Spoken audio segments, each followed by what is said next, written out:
On the faculty, oh, Everybody who just left out. that's a small place for everybody in the Okay.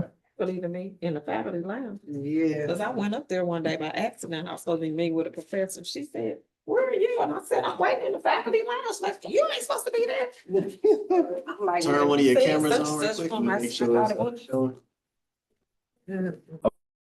No. The black screen. Black screen. Oh. Nothing. Black screen. Oh, switch camera. Alright, so that was showing. Let me Wait, see. wait. It's showing? It was and it went away. Okay, Okay, there it goes. it's showing? Yeah, let me see if it pops up on YouTube. Yeah, it's showing on YouTube. You good? We good? Oh, perfect. That's it right there? Yeah, you good. It's working. Yeah, Okay. the angle that you see on the thing. Perfect. Okay. I feel Chancellor got a, PowerPoint. She was there, baby. I saw it. I saw it.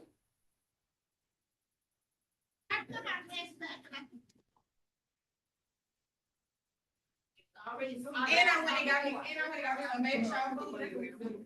I love baby shower food. Yes.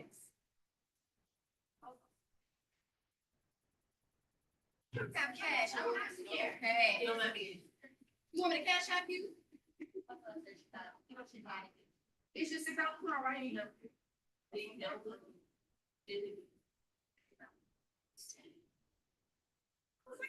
were a Friday. But you don't have faculty meetings here anymore. When is the baby due? The 19th.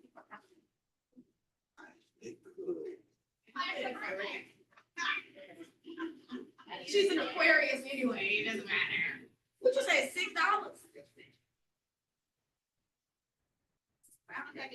Let me like, And I would check that box. Yeah. check. All right, you good, Courtney, hey, Jermaine?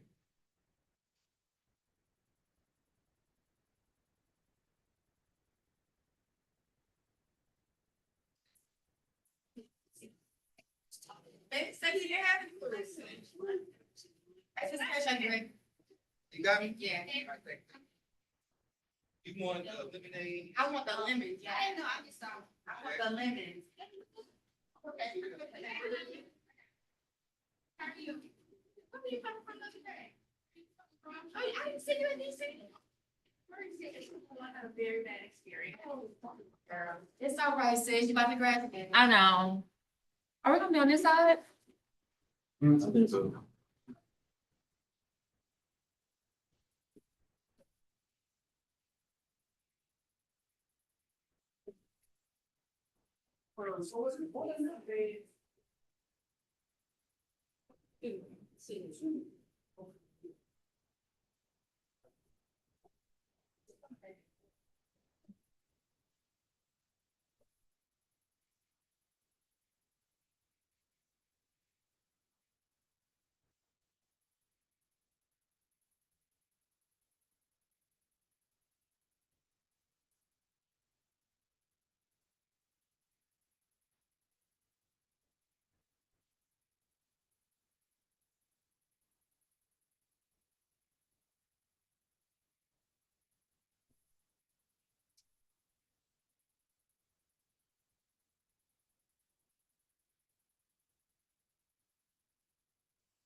It's in there. Okay, cool. It's in there.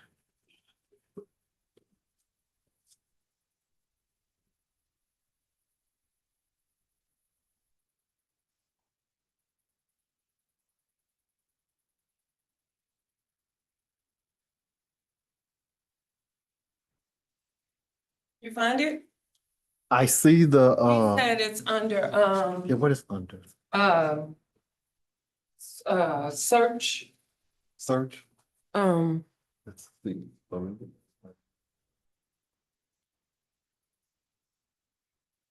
uh, tell me. Let's see. What is that? That's it? Okay, so, and this is what's all on that blue thing? Yeah, on the jump drive. Yes. Did you- Well, that's the E drive. Yes. That's it. So this yours, right? No, it's his. It's, and he said it was something about search. Do a, date modifier.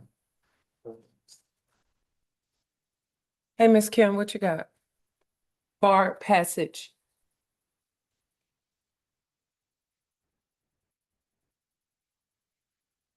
What session is live? This. This one.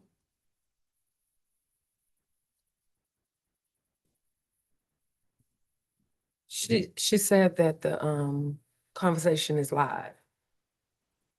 What about now? Still here. Where is it coming from?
It's pretty much positive.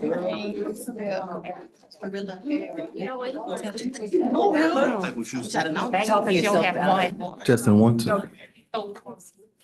Lost the joy, like. Okay, nobody. Lord, I got it. Y'all listen. Just working on me.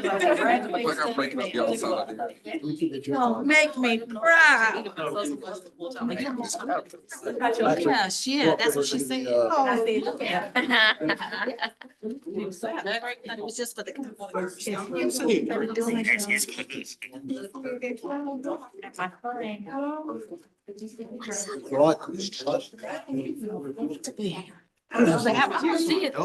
You talking about the other cafeteria?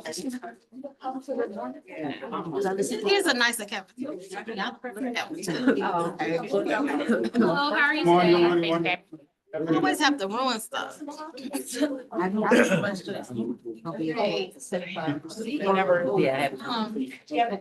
a little bit.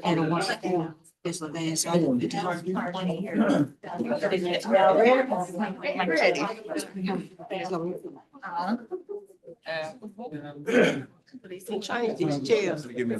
I was to Take them up. All right. Yes, sir. On the end, pushing on, yeah. No wrong. So we gonna. It'll be. I told him, I said. Actually ripping up a lot here. I have change all this still. Just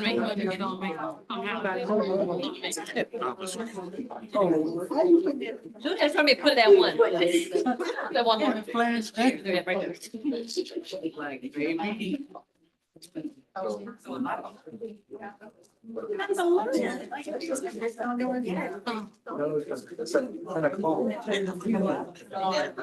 Okay, so you want to. You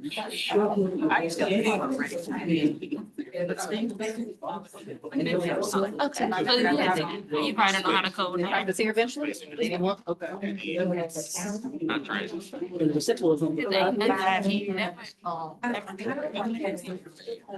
Twitter. Just trying. Twitter. No, now we're talking about. Like Wait on the Twitter. chick. Oh, that's nice. Top five. 16 to 19. That's good. I was on Twitter. Yeah, we talking about that.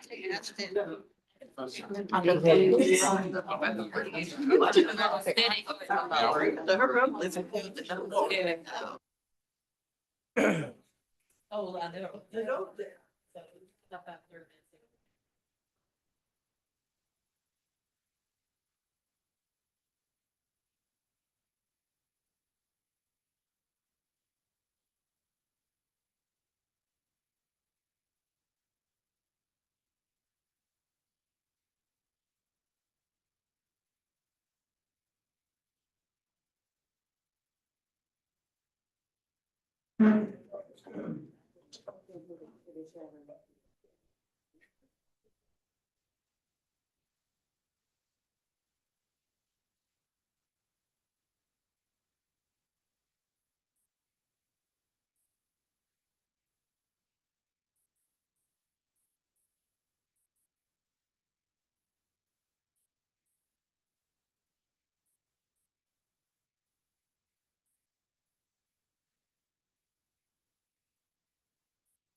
Waiting for one or two more committee members.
Everything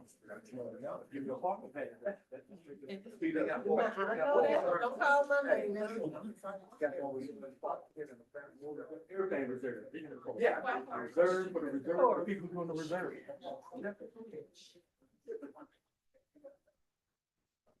How you, sir? Good, good. All right, good afternoon, everyone. My name is Al Perkins. I'm serving as the co-chair for this search committee. My other co-chair, Joshua Hollins, who was with us early this morning, he is now under the weather and will not be able to be here for this afternoon. So he sends his regards, planning on being here on tomorrow.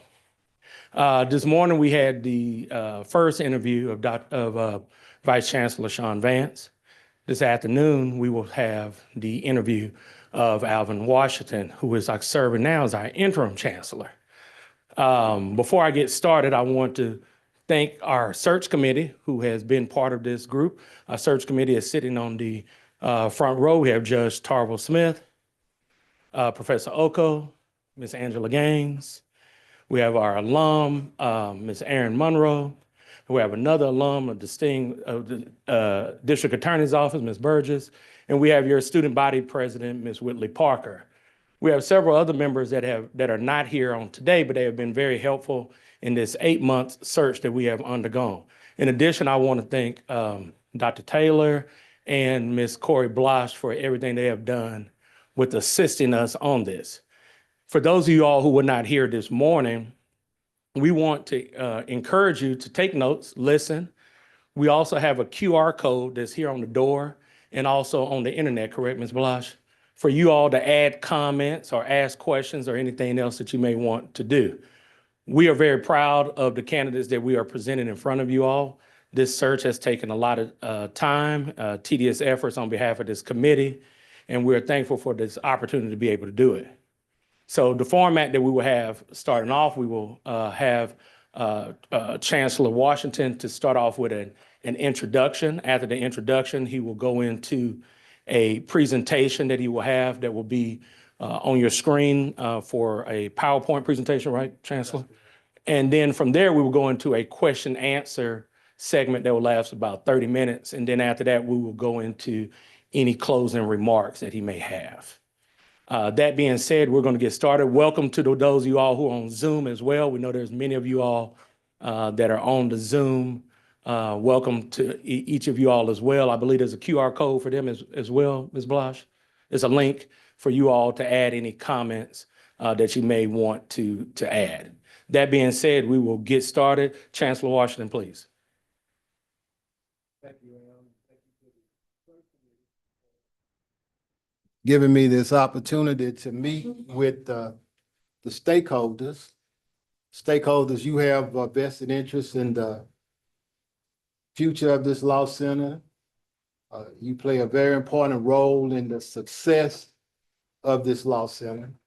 And I've had the privilege of standing in your shoes and viewing the institution from your vantage points. I've been an alum, or am an alum. I've been on the faculty. I still am welcome on the faculty, even though I'm interim chancellor. And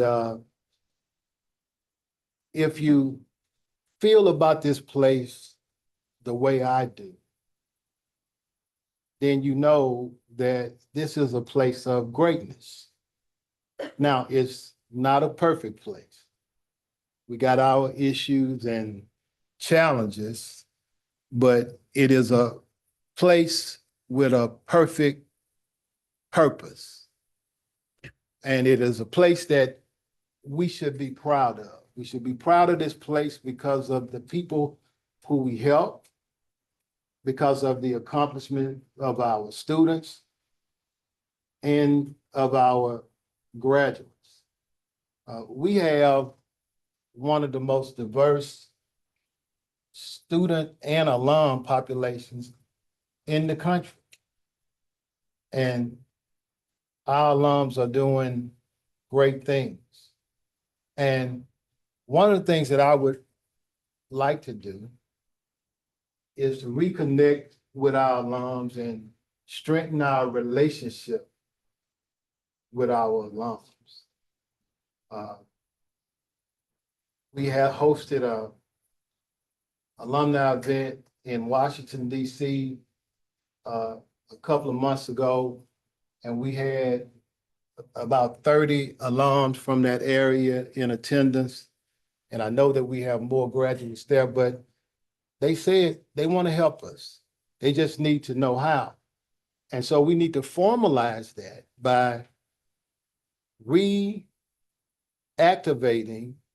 the Southern University Law Center's Alumni Association and starting or reestablishing chapters in targeted cities.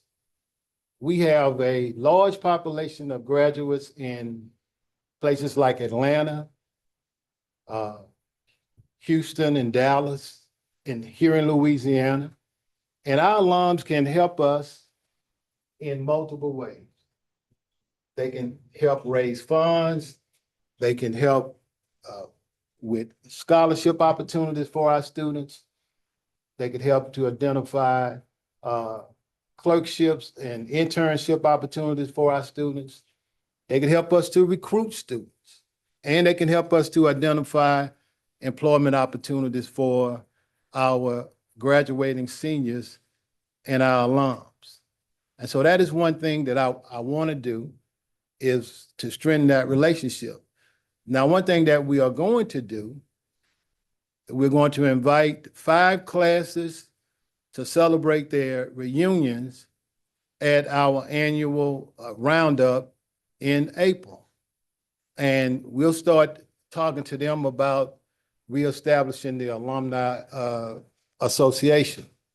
And the other thing is we got to acknowledge what our alums have done. They have been contributing money, and they have been contributing time. They've served as panelists on CLE programs, and they've served as judges for mock trials.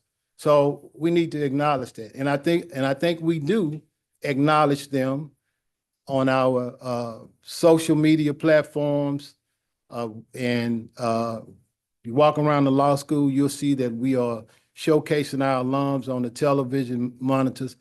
But I really do want to strengthen that relationship, show them that we appreciate what they have done for us in the past, and basically get them re-engaged so that they can assist us going forward. And I wanted to mention that because there was not a agenda item for alums, and alums are stakeholders. And so now, if the committee does not mind, I'll go into my little PowerPoint. Yes, sir. Now, you guys already know that the class of 2021 did not meet the 75% threshold that the ABA requires.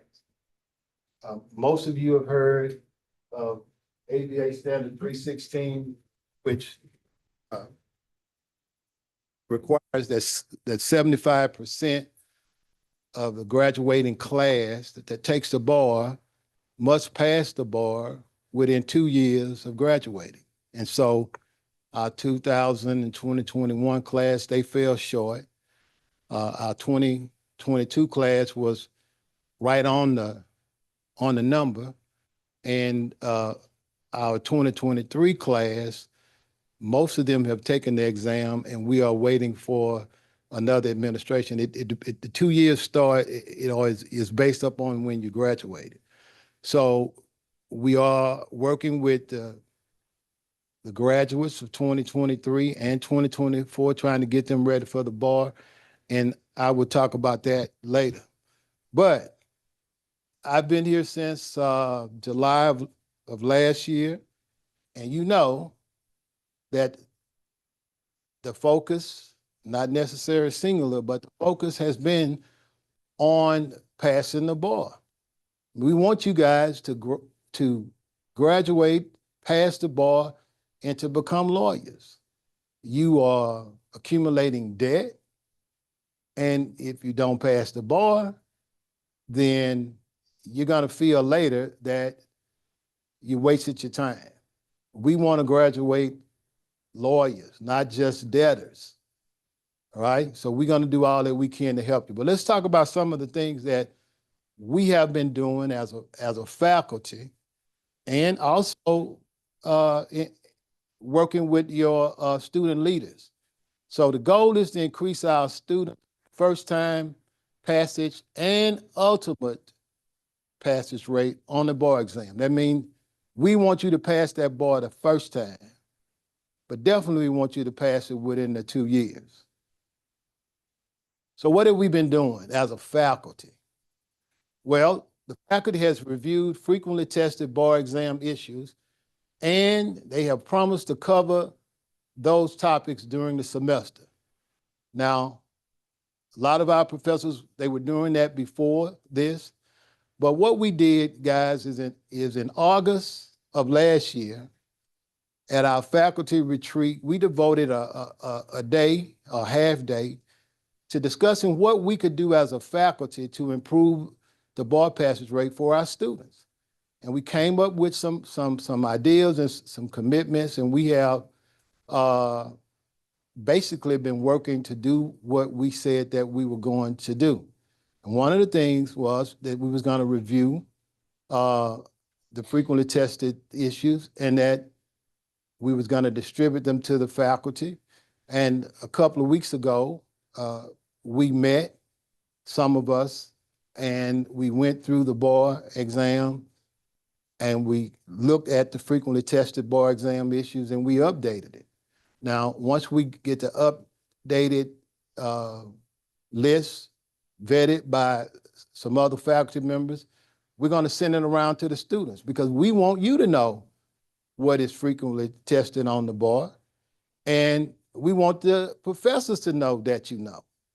So when you come to me at the end of the year and you say, well, I haven't learned anything in that class, then we're going to go down the list, and we're going to look at whether or not the professors covered those things. Now, they can't cover bar stuff exclusively, because you need to know more than what is tested on the bar to be a lawyer.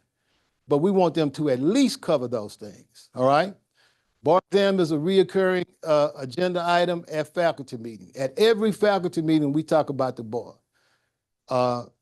My first or second faculty meeting, we devoted the whole meeting to that. We got in breakout rooms, and we went through the bar exams. Every professor, whether they taught clinic or an elective, they were able to see a bar exam, and we made sure that we were covering those topics. We discovered that we were not covering trust thoroughly.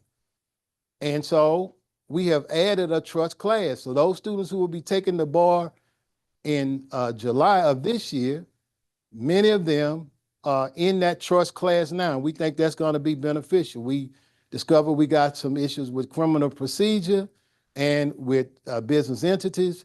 And so as a faculty, we're going to work toward making certain that we have sufficiently covered what you need to know, okay? Wellness event, we went down, some of the faculty members, to the testing site in July, and we met and greeted our students. We provided them box lunches. That way they didn't have to leave the testing site between exams. They were able to go sit in the vehicle and study, and that saved them some money.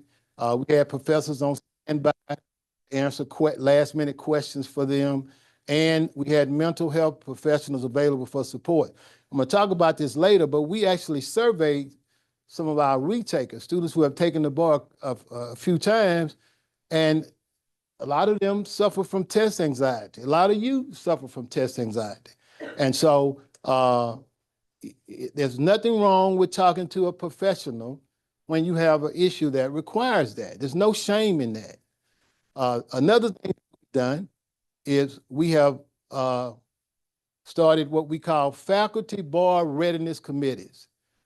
We got the group of professors who teach common law courses, group of professors who teach the Louisiana courses. We got our bar prep people, clinic.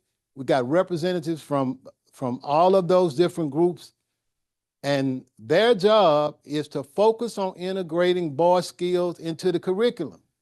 We should be talking about the bar exam day one. As a 1L, we should be talking about the bar exam. And we should be practicing. You know, one of the things that happens with 1Ls, and it's not just at Southern, is you brief cases all semester, and then at the end of the semester, you get a essay exam and multiple choice questions, and you have not practiced that at all. Okay, now our professors are supposed to be assigning 2 writing exercises per semester. And our suggestion and recommendation is going to be, look, instead of covering cases all the time, go with some bar exam questions, assign bar exam questions, let the students work them out, and then y'all go over that in class, right? Or give them writing assignments and give them some feedback. And we have been reviewing artificial intelligence products that may assist the professors in grading the exams. They got products out there where a professor can put their question in there, they can put their answer in there, they can put the rubric in there, they can put what they're looking for in there, and the artificial intelligence product will grade it and provide feedback. Y'all already know about artificial intelligence, right? Yeah, and we're trying to come up with a policy regarding that because, hey, it's here. There's no use of denying that. It's here. So we got to use it to our benefit and got to use it the right way. But those 2 groups are charged with the responsibility of identifying how we can integrate bar prep skills into our curriculum. That's in torts, that's in criminal law, that's in elective, that's all the way across the board. We should be introducing you to, for example, multiple choice strategy techniques and essay writing techniques when you are a 1L. And you should have the opportunity to practice that in your 2L year and your 3L year throughout your academic journey, right? We can't wait until the end and then try to place that emphasis on the bar. We surveyed former Louisiana bar exam graders, about 9 of them. We asked them to identify the issues that they have seen on exams. Why don't students get points? And what gets points, right? And so they gave us a list of issues, and we reduced it to a memory device called Factor. And what they have said to us is that students have problems with the facts. They list the facts and don't provide legal context. They talked about the analysis. The students don't provide a step-by-step explanation of how they arrived at their answer. You can't just come to a legal conclusion and not support it. So we have to practice that, right? So when you take the bar, you're ready. And we send it to the faculty, and we send it to y'all. Y'all should have gotten it. And basically, we asked the faculty to look for these deficiencies in your students' writing so we can catch it early. All right, C was the wrong conclusion. On the Louisiana bar exam, guys, sometimes there is a yes or no answer. Sometimes it's not an argument. The call of the question calls for a conclusion that they're looking for. And if you come to the wrong conclusion for that question, then you won't get points. The bar exam is all about points.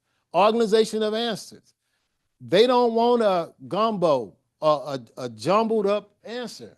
They want to clearly see the rule of law, your discussion. They want to see your analysis, and they want to see your conclusion. They don't want irrelevant law, all right?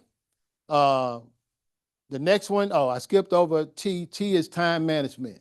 We've discovered that a lot of our students run out of time, okay? They run out of time. So you can't get any points if you don't answer the question. You get 0 points. So we got to teach you some time management skills because you have to find a way to answer every question on that exam. And the thing you need to understand in Louisiana is that you might have 3 different bar graders for your TOEIC exam, for example.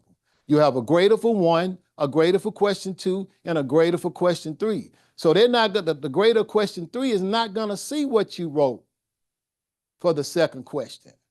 So we got to focus on that. Students did not get points because they ran out of time. We got to practice time management. Last one, rule of law. Misinterpreting the law, misapplying the law, don't know the law. You got to know the law. I mean, there's just no other way. You got to know the law or know enough about the law or a legal principle that you can respond to a question. All right.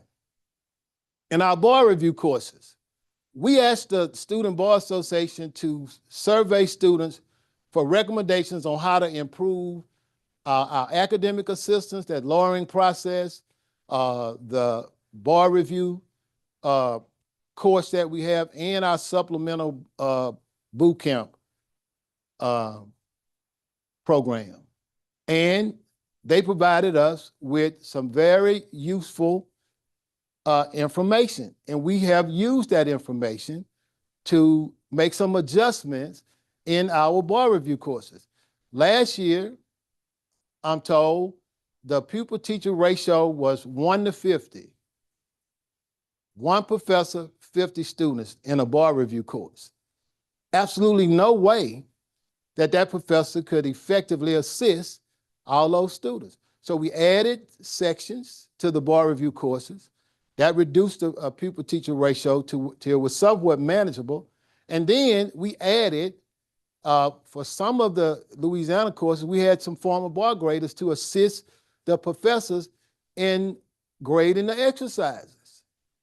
So students got the benefit of that. Now we are doing that this semester. Those of you who are in those programs, you should see some additional personnel. That's both on the common law and the civil law side. We're gonna add some instructors. So that way you have 2 instructors. That will give you the opportunity to have more one-on-one opportunities. And those instructors will only have to grade 12 exercises as opposed to 25. All right? Bar exam retakers. On the last bar exam, 36 of the retakers, these were people who were taking the bar exam the second or third time. Out of the 36, only 3 passed. Out of the 36, only 3 passed. Now, when people graduate from law school, if you don't knock this out that first time or that second time, it's gonna be difficult. You can do it because you're a couple of years away from law school. Now you got to work, all right? So we surveyed, first thing we did was we met with those repeat takers, had a discussion, and then we surveyed them, and we discovered that, you know, they just couldn't devote the attention that they needed. They could not afford to pay for a bar review courses. If you take bar bree, you get 2 free shots. After that, you got to come up with the money and pay on your own, right? So we structured a bar review workshop focusing on the feedback that we got from those students. And that is, it had to be virtual because they couldn't come to a place and receive it, okay? And we discovered that they were having test anxiety problems. And so we had sessions with professionals who provided them with tips on how to take an exam and how to manage your stress when you have anxiety. We also discovered that they were not using active studying, active learning skills, okay? They were basically just looking at videos, not taking any notes, not trying to learn what they needed to learn so that they can apply it later. When you're studying for the bar exam, you don't have time to waste, guys. You got to, every time you look at something, you need to be doing it with a view toward understanding the legal principle. So the other good thing we did, we had high-scoring students, first-time passers, to reconstruct their answers to bar questions, and they went over their answers with the participants. Now, this was the first time many of them had seen a real bar answer, or it was the closest thing to a real bar answer that they had ever seen. They have been taught, like you're going to be, that the Barbary answer cannot be duplicated on the bar. It's too long. And then they have been told you can't write the same type of answer on the board that you write in law school. So you left in the middle, then what in the hell should I be doing? So we're going to ask them to participate in some of our other bar review programs, because this was very helpful for them to see a real bar answer. And I think that that's going to help this group of students. And we're making the sessions available to, we got 80 students on our list. We're making it available to all of our students. Also, those students are going to get an opportunity to sit down with a former bar grader, and that bar grader is going to go over a writing that they submit and give them some feedback, all right? So one of the things we're trying to do with the feedback is to make it consistent and make it instructional. And that's where training is going to come in for our faculty and for everybody, for our counselors. When you get feedback from your professor or counselor, it ought to be instructional, meaning it ought to help you get to the next level. It's not enough for me to say that that's not a good analysis, right? I need to give you an example of one, or give you some information as to what is, or what do you need to do to get to the next level. Our goal is to get you to the point where you self-assess. If you are always depending on us to know if you have made it or not, then you're not going to have confidence. Our goal is to get you to the point where when you write something, you say, this is the S, right? I know this is good. I have confidence in what I'm writing. But if you don't have confidence and your confidence is based upon what somebody else says, then that's not getting you to the level that you need to be with feedback, right? Now, in our common law track, this has been a challenge for us, because those students not only take the uniform bar exam, but they also take bar exams in states where they have to know the laws of those states to answer the essay part of the test. So, okay, thank you, Tim. So what we've done here is we created state-specific study groups for Georgia, Florida, California, and Mississippi. So if you're taking bar exams in those states, Barbary is going to come and conduct 4 sessions with you where they're going to introduce you to the laws that you need in order to do well on the essay part of that test. I think we're the only law school with that program. Next Gen, listen, some of you will be taking the Next Gen, but everybody who comes in the fall will be taking Next Gen, because the first time everybody will have to give it is in 2028. So we reactivated our Next Gen bar exam committee. We have a coordinator now, and we have partnered with the law school admissions counselors to analyze our curriculum to ensure alignment with the Next Gen bar exam requirements. So on day one in the fall, we will have something in place to start helping our students with the Next Gen bar. We've already started sending our syllabus to them. They're going to come in and provide the training to the faculty. So from day one, we're not going to wait to 27 or 28 to try to get students ready. We're starting when they start. And then my time is up on this, but these are some of the things. We conducting writing workshops. You know, some of our professors say some of our students can't write. We need to nail that down. What does that mean? Is that subject-verb agreement? Is that the analysis? Is that organization of the answer? What does they can't write mean? We're going to break that down, okay? And research AI, like I said, we're going to use AI here when it's to our advantage. We're studying it first. We have some students who they answer some questions on this product called Study Buddy. Before we roll it out, we're going to test it to make sure that it works for us. We're going to survey the faculty for the insights on improving the final exam performance. If you give a student an F, we need to know why, right? Because we need to fix it, especially if it's a 1L kid. Student, I'm saying y'all grown, I say that. But all right, and we've been assisting students with the bar prep course for years. We're going to continue to do that. We are reimbursing the vendor up to $1,250 of the cost of your board prep course. All right, so I think is that my time? All right. And some, okay. But I think that those answers that you have given segues into our next section of question and answer. So Right. I would ask that each of the members of the committee, that when we ask our question, we'll try to tie it into some of the information that you already presented, because some of that information deals with our questions.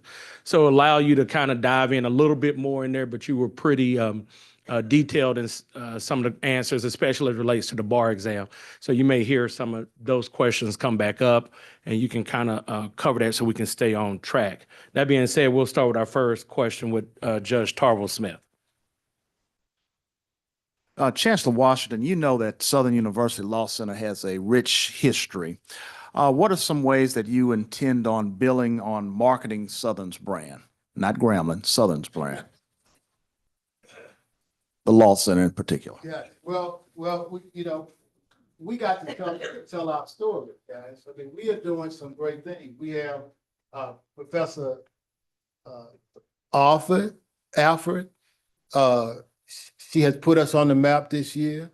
Professor Alan Bell, she's put us on the map with what she has done.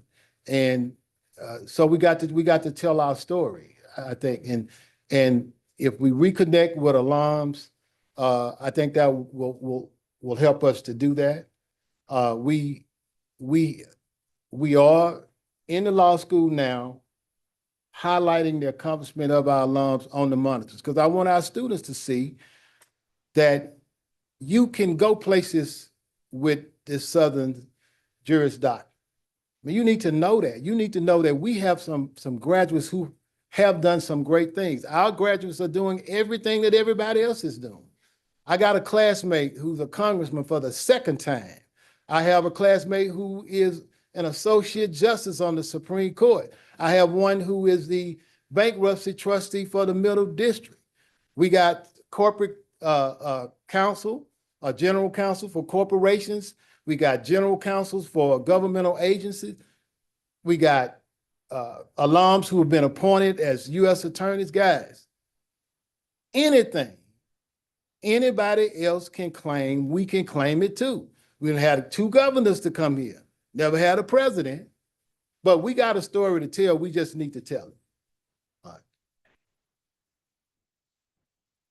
Chancellor Washington, how do you plan to inspire and challenge professors and students to buy into your ideas?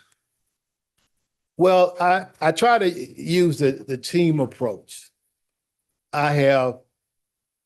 Since I've been here, I have sought input from the faculty and from the students. You know, as I said, what the students provided helped to shape what we're doing in our bar prep programs. They also provided some information with respect to faculty and who should be teaching what. I mean, I ain't listened to everything that they said, and I told the president, now I'm not gonna do everything that y'all want me to do. But the key is you got to listen. You gotta listen to people and make sure that they know that they are being heard. And you got to be honest with people, how you gonna deal with their information. You know, I tell people when they come to me and they want to talk about somebody else, for example, I say, listen, I'm gonna develop my own view of that individual. You can share what you want to share, but I'm being upfront with them about how I'm going to receive your information. I told y'all, I'm going to seek your input, but I'm not going to always do what y'all ask me to do. I'm going to make decisions. It's absolutely no way that I can make everybody happy. I have to make decisions that I think are in the best interest of the school. So the way you do that is you listen, and you really listen, and you be honest with people. If you can't do something, you tell them. The question I have comes from one of our listening sessions that we had with the students. And one of the concerns that they brought up was making sure that we have the same quality of staffing for the evening program as we do in the daytime program. How would you ensure that the part-time evening program receives the quality of professors and the academic rigor as the full-time program? Well, I think that's a good point that they make, but it's also a concern that I have about daytime, and daytime full. We got to try to attract professors who know how to teach and they know the subject matter that they're teaching. So you got to advertise for that sometime, and you got to have competitive compensation. But we also got to fairly compensate the professors who do great work here. We have 66, I think, full-time faculty, and a lot of those faculty members do great work. A lot of them go beyond. I have faculty members who are helping us on Saturdays with our board prep program. They've been doing it for years, and anytime you call them, they'll do it. You follow? So one of the things I want to try is team teaching. Pairing a professor who is seasoned with a practitioner, perhaps, or a judge who knows the subject matter.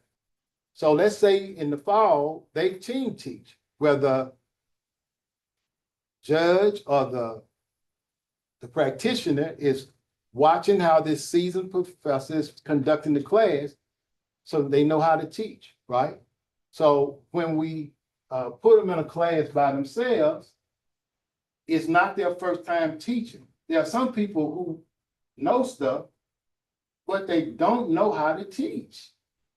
So if we team teach for a semester, then they'll be better prepared.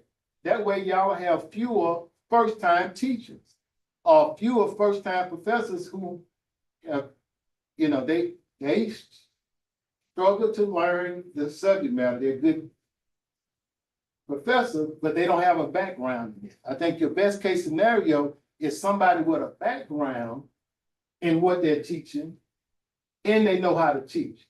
So that's one of the things. The other way that helps us is now I have a backup professor so that my professors can write.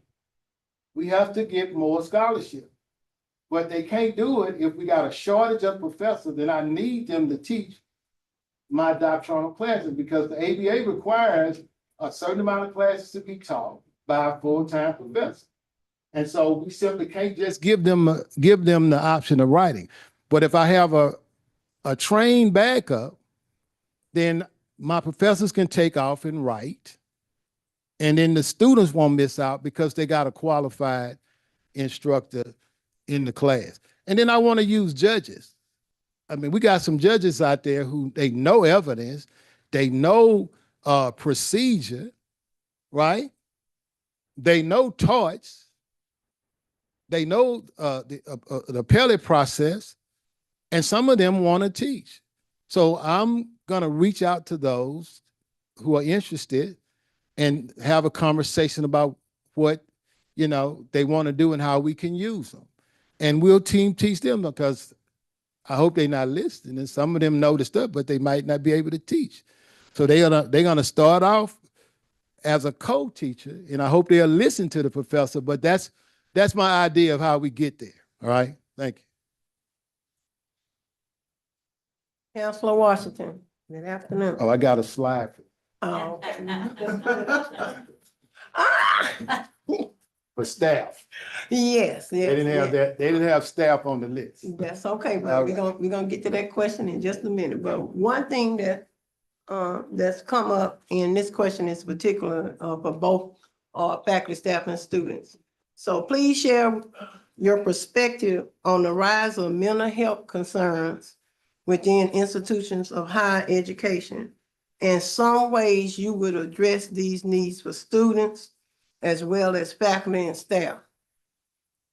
I think I think it's important. Mental health is important because it affects morale, it affects productivity and everything. And it shows that you are concerned about your employees. I mean, I know that our employees, our students, and our faculty members, they go through things in life. They are human beings. I mean, that's all you got. It's a title. You have a title, but you are a human being. You have the same concerns, the same fears, the same desires as everybody else. And so, as I said earlier about the test anxiety, don't be afraid to get professional counseling when you need it. Now, we do have that available, and I guess we need to let the faculty and the staff and the students know what resources that are available. But we do have resources available. I just got a invoice to renew the COM app. And how many students? Well, you ain't got to tell me, but you can use it to help you go to sleep. I mean, I've used it before. You know, I didn't know it was so expensive, but it's one of our resources. So if y'all want us to keep it, y'all need to use it. Because I asked the people, well, how many people used it? And I was surprised, I guess, to find that, that we're not taking advantage of it like we should, but that's one of the resources to help with the mental health. And we got to have a proper work-life balance. You got to, I say this all the time, happiness is a mental state, it's a state of mind. And you can control that yourself sometimes by not allowing stresses to mess up your day, right? We talked about this. If you come up here on this job and you see somebody's car and you just start shaking and trembling, you giving them too much control over you. You see what I'm saying? You giving them too much control over you. You got to learn how to deal with, I got certain relatives who, if they call me at night before I'm trying to go to bed, I don't answer the phone because they about to stress me out. So a lot of this stuff you can control, guys, and that's what you should read about. How do I take control of my own happiness and don't put it in the hands of nobody else? All right. Next question. Just as a follow-up, and this is going back to the mental health piece. You had mentioned in your a presentation about the bar exam and going down there this summer to kind of rally the troops around the students. I'm kind of tying that into the mental health. Did you see a positive result of that?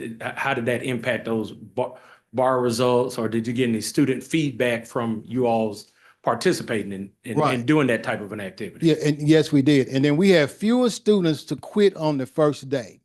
We only had 2 to quit this time. We've had as high as 10 students to quit on the first day. And we're going to be down there in February. And that was one of the things that we were saying. Don't give up. Don't give up because you didn't do as well as you thought. Because let me tell you about the bar, guys. Sometimes you don't even know how well you did. So, we'll be preaching that. But we did. And then look, we had 3 students who were the victims of attempted robbery. They were coming out of the hotel. Somebody walked up to him he had his hand in his pocket, and he said, give me your money. And they about to take the bar. And one student gave him her debit card, and the other student, just because she wasn't convinced he had a gun, she left. But they were shaken by it, and we were there when they arrived at the testing center. Reed and some other, we were there. Mike Gerard, and look, that hug, it meant the world to them. Okay, so it did pay dividends, I think, because we didn't have people to give up that first day. All right. Good afternoon. So you talked about serving in the interim role since July of last year. As you think through, if you're selected as a permanent chancellor, how will you ensure that there will be meaningful change And how will you serve SULC differently as a permanent chancellor versus the interim chancellor?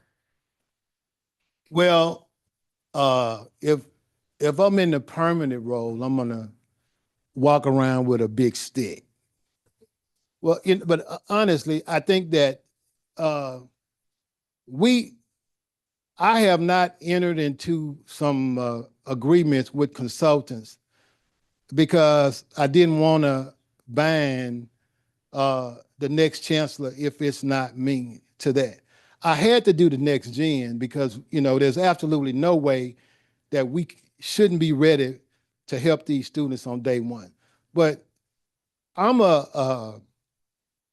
like to look at best practices, okay?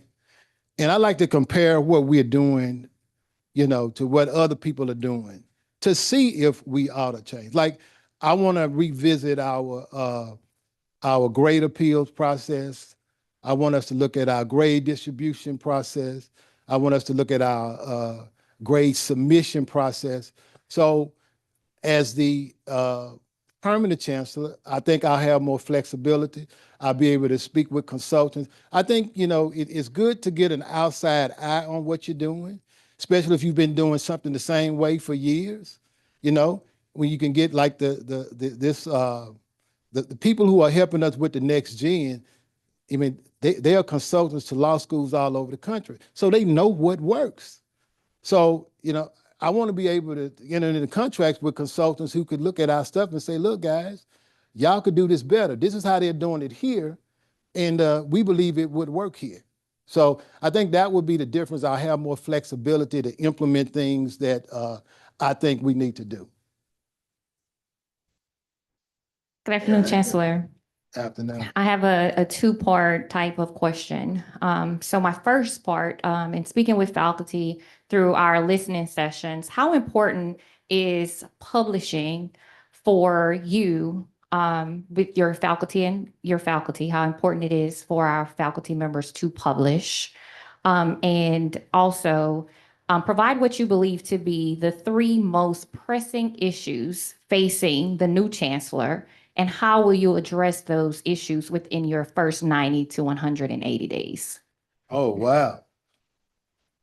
Well, I do believe that writing is important and it's really required for our accreditation. When I look on our webpage, we have some professors who have done a lot. The problem we have is the time for our faculty to do it, because we need faculty to teach these classes. So as I was saying before, if I could pair them up with somebody, then they'll be able to, have a semester or two to write. We have a scholarship compensation program that I'm trying to find money for as an incentive. And I want to try to use that. I mean, that's what other schools do. They compensate people for producing good work. We have permitted professors in the past to take a summer to write, and we've given them a sizable amount of money, but we really haven't required that they submit anything of substance at the end of it. And I'm gonna have to cut that out.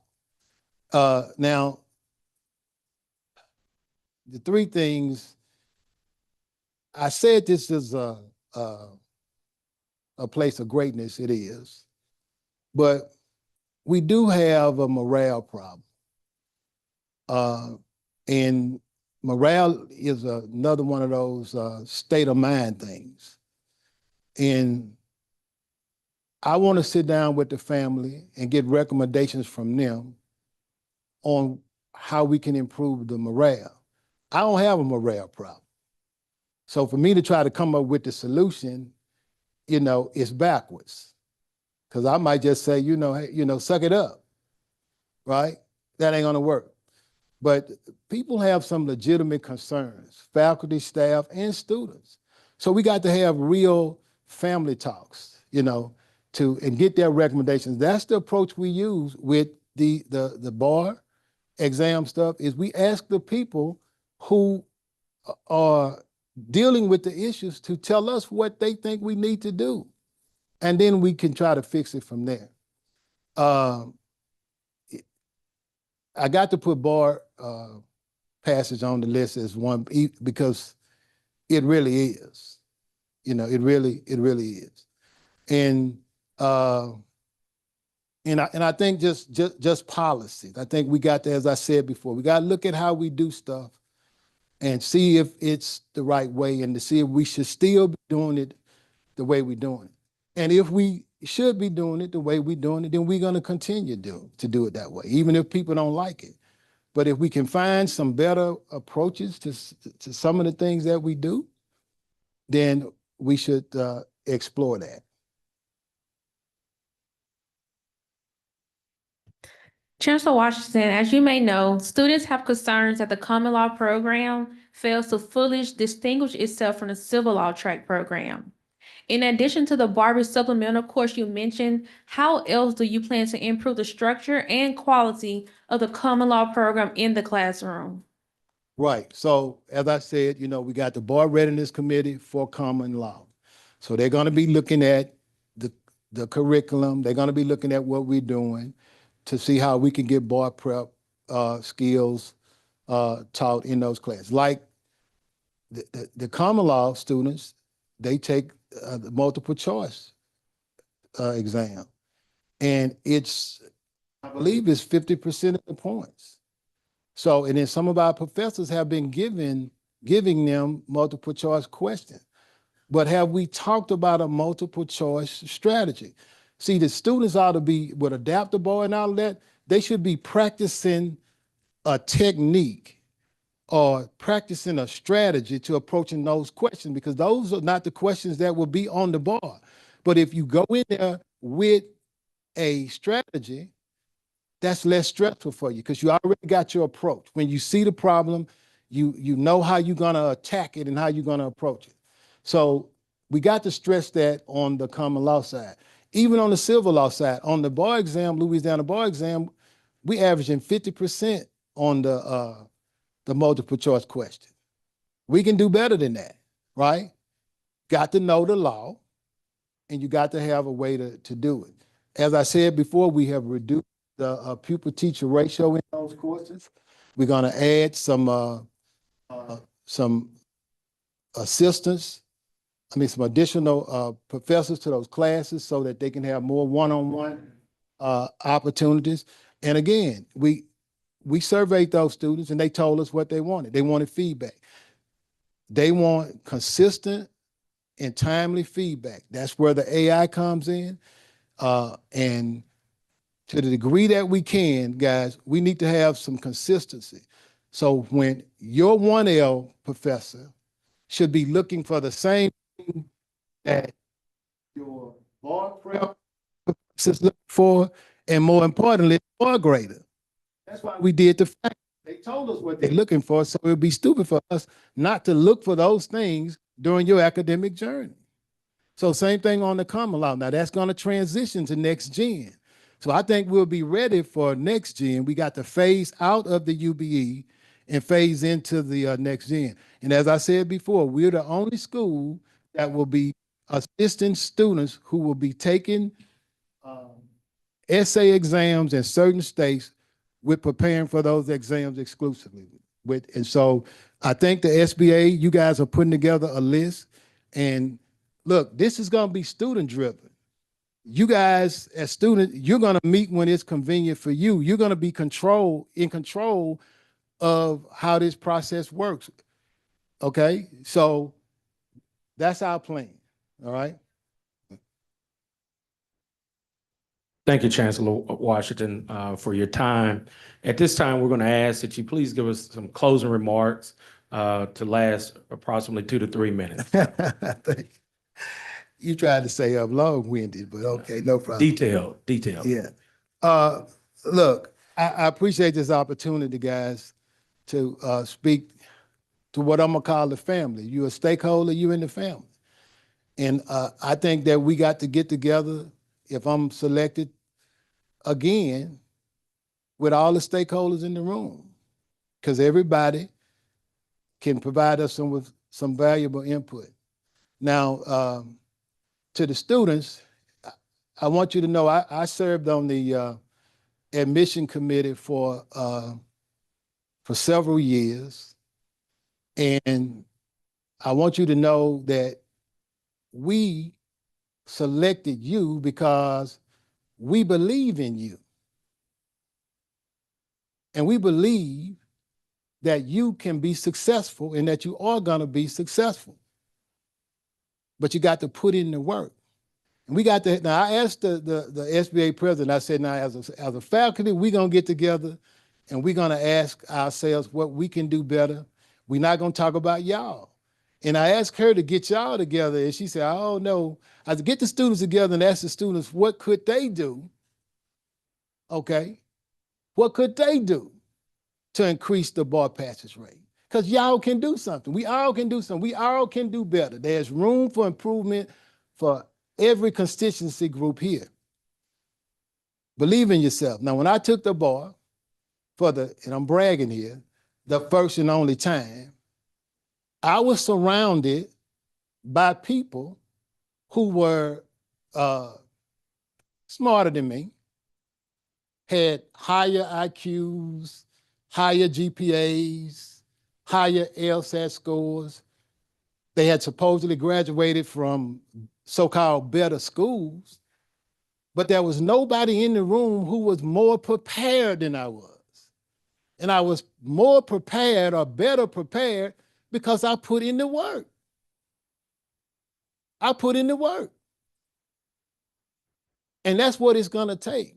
Now, we are going to do everything that we can to be the best resource for you possible. We've been meeting, we've been talking about it, and we've been doing it. This faculty has been working. This faculty has been reviewing bar exams, and I believe they are committed to helping you get to the next level, but you got to take it the rest of the way, and we know we got the kind of students who are gonna do it. Thank y'all.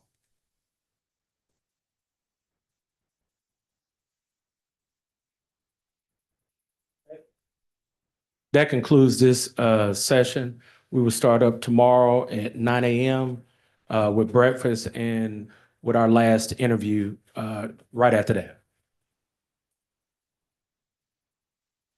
9:45 back in this room.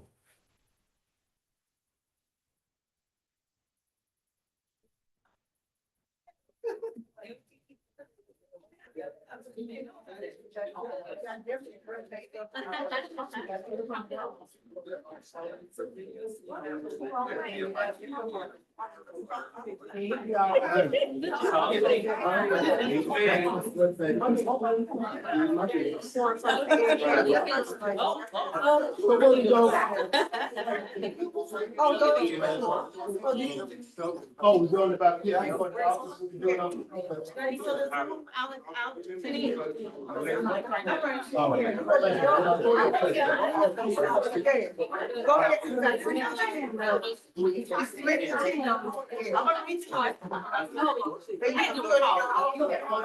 All right, thanks.